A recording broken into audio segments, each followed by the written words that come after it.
Good evening students. अब की बार का जो आपका माइनर टेस्ट होगा उसमें आपका एनालॉजी चैप्टर आएगा। तो एनालॉजी चैप्टर के कुछ क्वेश्चंस है ये आपके अल्फ़ाबेट बेस, तो आप इनकी प्रैक्टिस कर सकते हैं।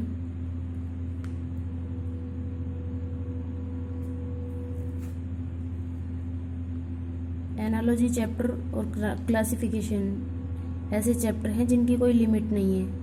कोई भी क्वेश्चन कहीं से भी आ सकता है आपका। ज़रूरी नहीं है आपके पास ओनली अल्फ़ाबेट और डिजिट से रिलेटेड क्वेश्चन ही आए। आपके पास यहाँ पर कोई साइंस का क्वेश्चन भी पुटअप कर सकता है एग्जामिनर, कोई कैपिटल या स्टेट का क्वेश्चन भी पुटअप कर सकता है, करेंसी के क्वेश्चन भी पुटअप कर सकता है। तो आप अपनी जितनी प्रैक्टिस करेंगे इस चैप्टर उतनी ही आपको प्रॉफिट होने वाला है।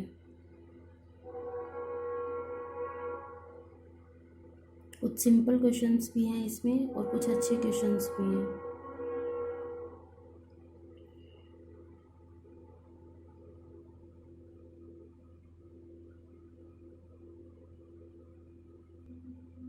लॉजिक आप खुद फाइंड करेंगे। कहीं भी अगर लॉजिक आपका नहीं सेट बैठ रहा है तो आप अपना लॉजिक चेंज करेंगे और सेकंड लॉजिक लगाएंगे। ज़रूरी नहीं है फर्स्ट लॉजिक ही आपका सेट बैठे। एनालॉजी और क्लासिफिकेशन चैप्टर में एक एक क्वेश्चन में 2 लॉजिक्स भी आपके सेट हो सकते हैं और 3 लॉजिक्स भी हो सकते हैं, लेकिन चैप्टर की कंडीशन के अकॉर्डिंग लॉजिक चाहे कुछ भी हो, आंसर आपका सेम होना चाहिए। ऐसे ही क्लासिफिकेशन चैप्टर में होता है 4 वर्ड्स होते हैं आपके पास या 5 वर्ड्स दे दिए गए होते हैं और उन 4-5 वर्ड्स को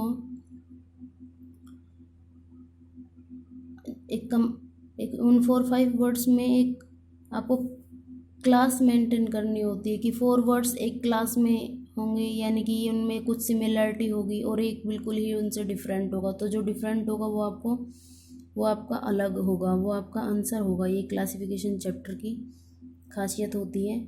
और आपको मैं हिंदी और इंग्लिश दोनों वर्जन में क्वेश्चन दे रही हूँ। कोई इंग्लिश का वर्ड हो जिसकी आपको हिंदी मीनिंग नहीं पता हो तो आप यहाँ से देख भी सकते हैं, ये आपको बहुत हेल्प करेगा। इससे आपकी वोकेबलरी भी इंक्रीज़ होगी।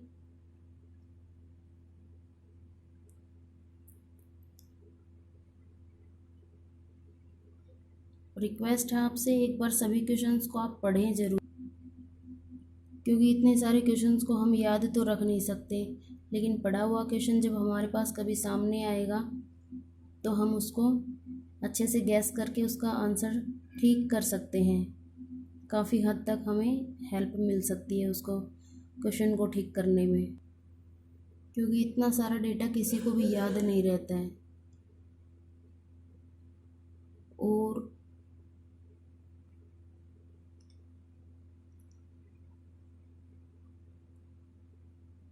क्लासिफिकेशन चैप्टर में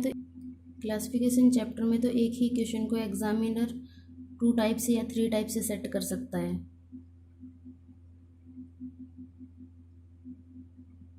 हर टाइप के आपके पास यहाँ पर क्वेश्चन है, ये आपके आंसर की है, आप मैच भी कर सकते हैं। फिर भी अगर कोई डाउट है आप नेट से चेक कर सकते हैं या हमसे भी डिस्कस करके क्लियर कर सकते हैं क्वेश्चन को। ये आपकी अल्फ़ाबेट से रिलेटेड क्लासिफिकेशन है। इनमें लॉजिक लग रहे हैं आपके कुछ प्लस माइनस वगैरह के, वॉवल्स के, कॉन्सोनेंट्स के। ये आपके डिजिट बेस हैं।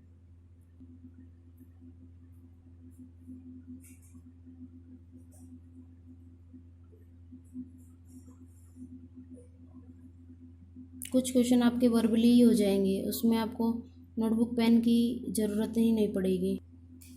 तो आपके इतने ही क्वेश्चन थे क्लासिफिकेशन के, ठीक है। मैं एक बार आपको एनालॉजी का बता देती हूँ थोड़ा। एनालॉजी चैप्टर की कंडीशन क्या होती है, जो आपके पास 3 आपके पास डिजिट्स होती हैं या नंबर्स होते हैं, उनमें आपको लॉजिक लगाना होता है। जैसे रेशियो है, रेशियो के दोनों तरफ जो भी नंबर्स हैं उनमें जो लॉजिक लग रहा है सेम वही लॉजिक आप अप्लाई करोगे। ये प्रोपोर्शन है डबल डॉट वाला, ये प्रोपोर्शन है, इसके साइड में जो रेशियो के इधर है और यहाँ पर जो मिसिंग है वो आप 4 ऑप्शन में से कोई भी, इन 4 ऑप्शन में से कोई भी ऐसी डिजिट फाइंड करोगे, जो लॉजिक यहाँ पर पुट हो रहा है वही सेम लॉजिक आपका यहाँ पर पुट करके आप फाइंड कर सकते हैं। अगर आपके लॉजिक से इनमें से कोई आंसर फाइंड हो जाता है तो आपका लॉजिक ठीक है, अदरवाइज़ फिर आपको अपना लॉजिक चेंज करना होगा। ये एनालॉजी क्वेश्चन की या एनालॉजी चैप्टर की कंडीशन होती है। तो आई होप आप अच्छे से तैयारी करेंगे माइनर टेस्ट की। Thank you.